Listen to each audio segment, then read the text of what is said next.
तो आज हम advance English structure with Hindi and Urdu example के साथ देखने वाले हैं, जो आपकी इंग्लिश को इम्प्रूव करेंगे, जो आप डेली लाइफ में इस्तेमाल कर सकते हैं।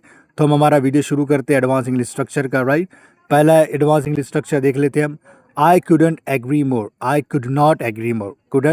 कुड नॉट का कॉन्ट्रैक्शन है, यहाँ से शॉर्ट फॉर्म में हम इस्तेमाल करते हैं। राइट, तो इसके मायने क्या होते हैं कि आप किसी चीज़ के लिए बहुत एग्री है, मतलब हर चीज़ से सहमत है, अब जो भी बोली जा रही है, जो हो रहा है, उस सेंस में आपको इस्तेमाल करना है।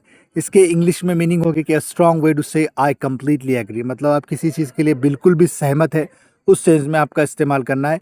सब्जेक्ट आएगा, कोई भी सब्जेक्ट, ही शी इट, कोई एक नाम या हज़ारों नाम। Right, they you I we, ये सारी चीज़ें लगा सकते हैं। फिर कुडंट एग्री मोर लगाना है। राइट, सो हम इसका एडवांस इंग्लिश स्ट्रक्चर का जो एग्जाम्पल है वो देख लेते हैं।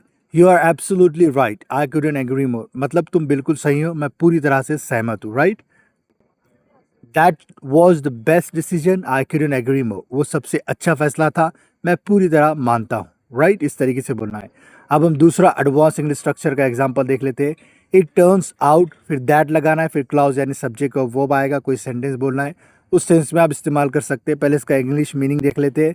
यूज व्हेन यू डिस्कवर और रियलाइज समथिंग सरप्राइजिंग और अनएक्सपेक्टेड, किस सेंस में इस्तेमाल करना है इसे? जब आप कोई चीज़ को ऐसे डिस्कवर कर रहे हैं कि आपके लिए सरप्राइजिंग है या फिर नाउम्मीद वाली चीज़ है, आप उसकी एक्सपेक्ट नहीं कर रहे थे, एक्सपेक्टेशन नहीं थी आपको उस चीज़ की, उस सेंस में इस्तेमाल करना है इसे। और स्ट्रक्चर क्या रहेगा? इट टर्न्स आउट, फिर दैट लगाना है, फिर सब्जेक्ट और वर्ब लगाना है, जो सेंटेंस को बोलना चाह रहे हैं आप। राइट, फिर उसके एग्जाम्पल सेंटेंस देख लेते हैं एडवांस इंग्लिश स्ट्रक्चर का। It turns out she already knew the secret, it turns out she already knew the secret, यानी पता चला कि वो पहले से ही राज जानती थी।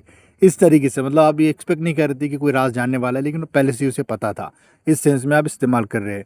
फिर दूसरा एग्जाम्पल सेंटेंस है एडवांस इंग्लिश स्ट्रक्चर का। It turns out we were in the wrong place, यानी बाद में पता चला हमें कि हम गलत जगह पर थे, इस सेंस में आप उसका इस्तेमाल कर सकते हैं।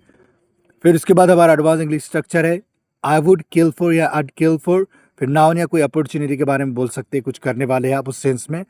तो एग्जाम्पल देख, पहले मीनिंग देख लेते हैं इसके इंग्लिश में।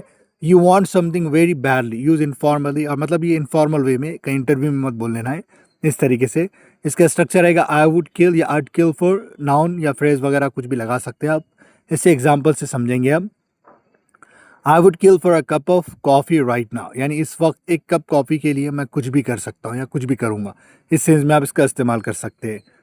I would kill for a weekend of, एक छुट्टी के वीकेंड के लिए मैं तरस रहा हूँ, इस सेंस में। यहाँ पे ये नहीं कि किसी की जान लेने वाले, पे खाली एक्सप्रेशन है। राइट, ऐसे याद रखना है। तो अगर आपको वीडियो पसंद आए तो लाइक करें, कुछ समझ में नहीं आया तो कमेंट करें, और ऐसे वीडियो फीचर में देखने के लिए आपको क्या करना है? सब्सक्राइब करना है चैनल को।